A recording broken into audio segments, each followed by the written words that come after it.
Ok, entonces hoy vamos a hablar de algo que se denomina superposición.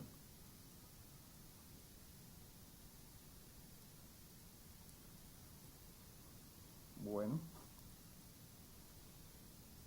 la superposición se aplica solamente a sistemas lineales, entonces eso hay que tenerlo en cuenta, ¿no? Sistemas lineales.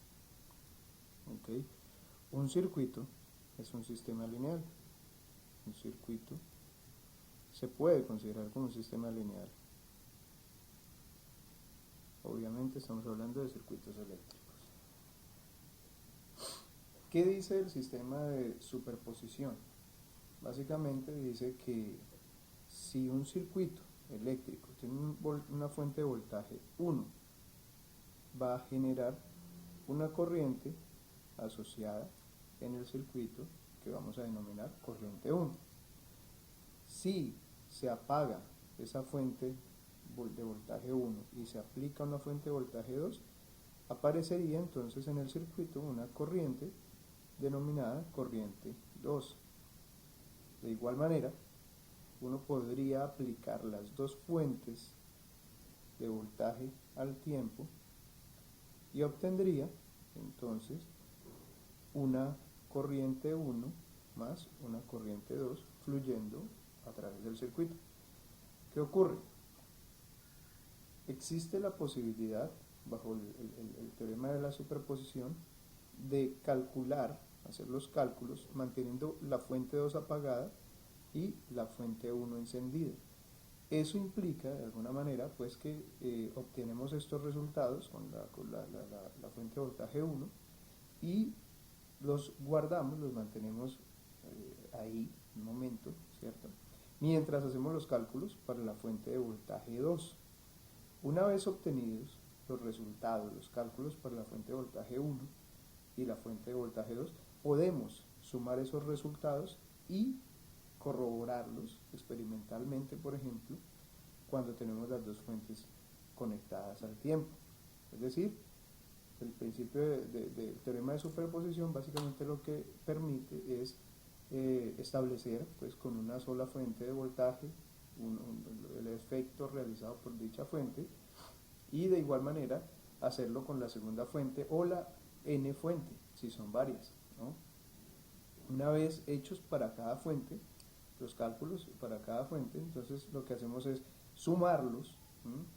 Y de esta forma tendríamos los cálculos para todas las, o los resultados para todas las fuentes cuando están activadas completamente. ¿Ok?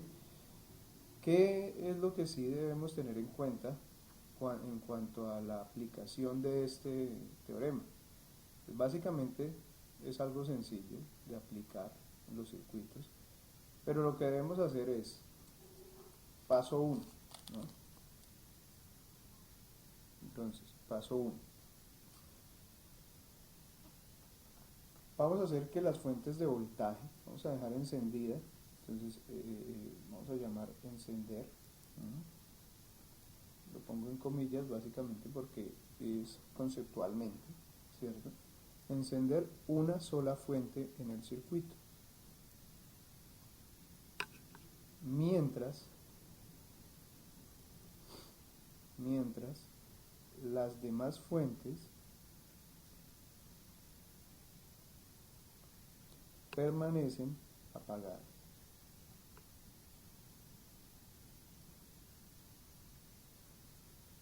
Igual lo pongo entre comillas porque pues apagadas es solamente un concepto. ¿Ok?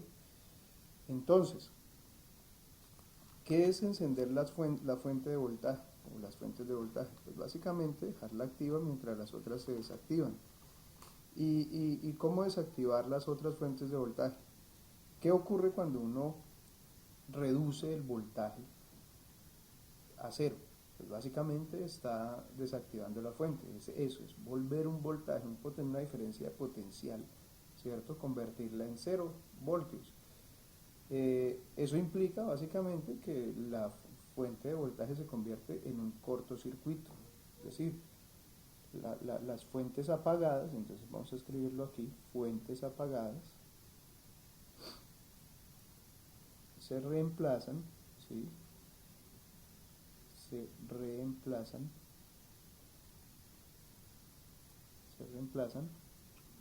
por cortos circuitos. Y lo pongo entre comillas porque es básicamente, también conceptual, básicamente lo que ocurre cuando uno pone una fuente de voltaje a 0 voltios. ¿Dónde hay 0 voltios fijos, garantizados? En un cortocircuito, ¿cierto? Si son fuentes de corriente, entonces estamos hablando aquí esto para fuentes de voltaje.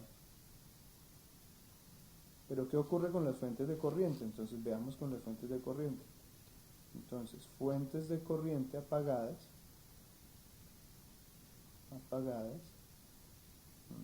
estas son fuentes de corriente. ¿Qué ocurre con las fuentes de corriente? Entonces, las fuentes de corriente apagadas se reemplazan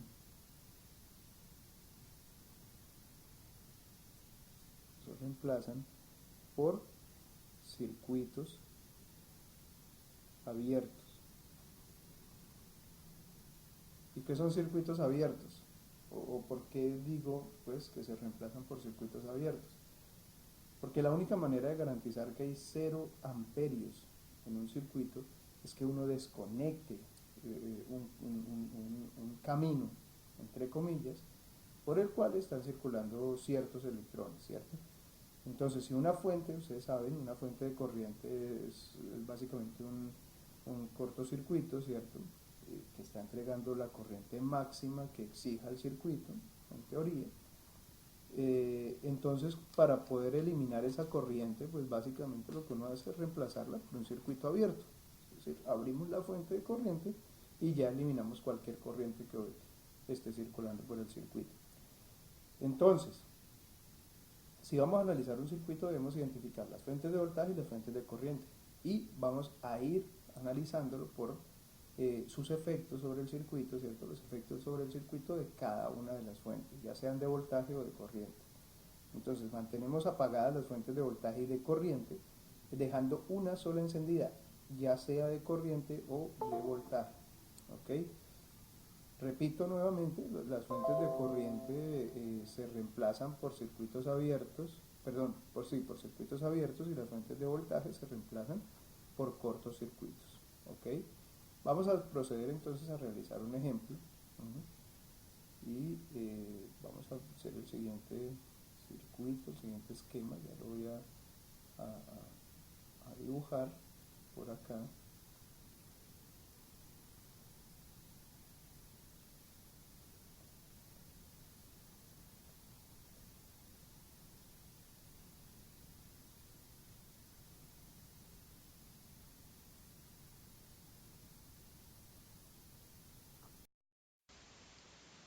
Ok, entonces aquí tenemos pues el circuito de ejemplo que vamos a resolver. Ustedes pueden observar aquí este cuadro, básicamente es un amperímetro, ¿cierto? Eh, la idea del amperímetro es medir la corriente que fluye por este cable, ¿cierto? Entonces a esta corriente le vamos a llamar la corriente medida, ¿m? Y M, ¿ok? El circuito está compuesto básicamente por una fuente de voltaje de 6 voltios, una fuente de corriente de 2 amperios, un resistor de 3 ohmios y un resistor de 6 ohmios. La corriente IM entonces será las contribuciones, digamos, es el resultado, es consecuencia de las contribuciones de la fuente de 6 voltios y la fuente de 2 amperios. Entonces, aplicando el teorema de superposición, ¿qué deberíamos hacer? Básicamente, apagar una fuente, son dos, ¿no? Entonces, apagar una fuente y dejar la otra encendida. El primer paso, entonces, en este caso lo voy a resolver dejando apagada la fuente de corriente y nuestro circuito se convierte en un circuito un poco más sencillo, un par de resistencias en serie, una fuente de voltaje en este punto, ¿sí? Y nuestro amperímetro lo va a reemplazar pues por un cortocircuito por el cual va a fluir nuestra corriente IM. Esta resistencia sigue siendo la resistencia de 3 ohmios y esta de aquí sigue siendo la resistencia de 6 ohmios. Por acá entonces nuestra fuente de voltaje de 6 voltios. ¿Cómo lo resolvemos? El método, ¿sí?, de cómo resolver el circuito pues ya depende de las preferencias o habilidades de cada persona, ¿no? Yo simplemente voy a analizar esto como una corriente de malla, ¿cierto? Entonces esta es nuestra I. Si se fijan, esta I es la I que fluye, que sale pues, del elemento activo, fuente de voltaje de 6 voltios, ¿sí? Y que se la proporciona al resto del circuito. Entonces tenemos que la fuente que nos entrega la corriente que nos entrega la fuente de 6 voltios es la corriente que sale, atraviesa el resistor de 3 ohmios, el resistor de 6 ohmios y luego baja por el cortocircuito. Es decir, esta I es la misma IM, ¿cierto? Vamos a calcularla entonces de acuerdo con las leyes de voltajes de Kirchhoff. ¿Y qué dice la ley de voltajes de Kirchhoff? Sencillo, menos 6 voltios más 3 IM, ¿cierto? Más 6 IM es igual a 0, ¿sí? Entonces de ahí hacemos álgebra. Al hacer álgebra encontramos básicamente que IM es igual a 6 voltios sobre 3 más 6. Por lo tanto, esto es 6 sobre 9 amperios. Es decir, IM son, así, sacando, digamos, factorizando numerador y denominador, tendríamos que esto es 2/3 de amperio. ¿Listo? Esta es la corriente que aparece debido o por efectos de la fuente de 6 voltios. Entonces la vamos a dejar así como la corriente generada por la fuente de voltaje de 6 voltios. Bueno, vamos entonces a calcular la contribución de IM debido a la fuente de corriente. Para eso nuestro circuito entonces va a cambiar ligeramente y vamos a hacer entonces apagar la fuente de voltaje y encender la fuente de corriente. Entonces el teorema de superposición nos indicaría que apagar la fuente de voltaje es reemplazarla por un cortocircuito, ¿cierto? Por lo cual nuestro circuito quedaría cortocircuito a este lado, ¿sí? Una fuente de corriente por acá, una resistencia a este lado y nuestro punto de medición de la corriente IM por aquí. Esta resistencia entonces es la de 6 ohmios, esta resistencia de acá sería la de 3 ohmios y esta corriente de aquí sería nuestra corriente de 2 amperios. ¿Y cómo encontrar entonces esa corriente de 2 amperios que va por el resistor de 6 ohmios? Tendríamos entonces que hacer un análisis rápido, ¿cierto? Esto, si ustedes lo observan, básicamente tenemos dos resistencias en paralelo, ¿m? Es decir, este circuito se puede reemplazar o redibujar como una fuente de corriente por este lado, una resistencia de 3 ohmios por aquí. Fíjense bien, este sería nuestro punto A, vamos a llamarlo el punto A y nuestro punto B. Entonces la resistencia de 3 ohmios es que está conectada entre A y B, sigue estando conectada entre A y B. ¿Ok? Y nuestra fuente de corriente que está conectada entre A y B sigue estando conectada entre A y B. De igual manera, nuestro resistor de 6 ohmios que está conectado entre A y B, ¿cierto? Va a continuar estando conectado entre A y B, de esta forma. Este es nuestro resistor de 6 ohmios. Y fíjense una cosa, ¿no? La corriente que viene por aquí, que es IM, ¿cierto? Es esta corriente. Pues esa misma corriente es la que atraviesa, ¿cierto? O que viene de nuestro resistor de 6 ohmios. Es decir, esa corriente IM es la corriente que va por acá, ¿cierto? Bueno, habíamos entonces convenido que esta era nuestra IM, la corriente que vamos a medir a través del resistor de 6 ohmios, ¿cierto? Y pues obviamente habría una corriente que atraviesa el resistor de 3 ohmios, a la que denominamos I1. Y la corriente de la fuente pues va a ser IF. Recordemos, esta corriente de la fuente es de 2 amperios. ¿Ok? Ahora, el procedimiento es relativamente sencillo. Esto es un divisor de corriente, ¿cierto? Y la norma, digamos que ya fue estudiada, fue analizada y fue obtenido como una ecuación que se dedujo, ¿cierto? A partir de las leyes de voltaje de Kirchhoff y la ley de Ohm. Es algo relativamente sencillo y pues también básico, al igual que un divisor de voltaje. ¿Cómo lo resolvemos? Pues diciendo que IM es igual, ¿cierto?, a la fuente de corriente, 2 amperios, multiplicado por el resistor, que no es por el cual está fluyendo la corriente IM, es decir, por este resistor de 3 ohmios. ¿Ok? Recordemos que este procedimiento que estoy realizando aquí es el paso 2 para resolver por, por, por el teorema de superposición. Volvemos entonces aquí al divisor de corriente, indicando pues que la corriente IM, la corriente medida, que vamos a medir, es igual al producto entre la fuente de 2 amperios, ¿cierto?, y la resistencia de 3 ohmios, que es la resistencia contraria a la resistencia por donde va la corriente IM, dividido entre la suma de las dos resistencias, ¿cierto?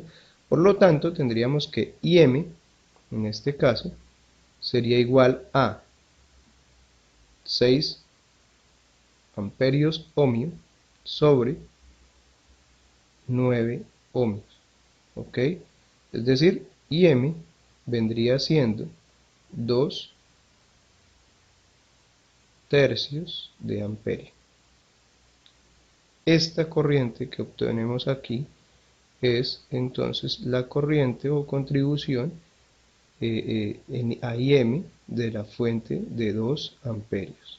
Ahora, ¿cómo obtenemos la corriente total? Como lo dije inicialmente, el teorema de superposición, este sería nuestro tercer paso, ¿cierto?, nos permite obtener IM como función o como la suma de las contribuciones, vamos a llamar IM debido a la fuente de voltaje de 6 voltios, más IM debido a la fuente de corriente de 2 amperios. Por lo tanto, IM vendría siendo entonces 2 tercios de amperio, perdón, sí, 2 tercios de amperio, sí, que es la contribución de 6 voltios, más 2 tercios de amperio, que es la contribución de 2 amperios. Por lo tanto, IM sería igual ¿a qué? Básicamente a 4 tercios de amperio. Bueno, y esta entonces es la corriente total IM que circula por el circuito original, ¿cierto? Es decir, es nuestra IM medida por el amperímetro.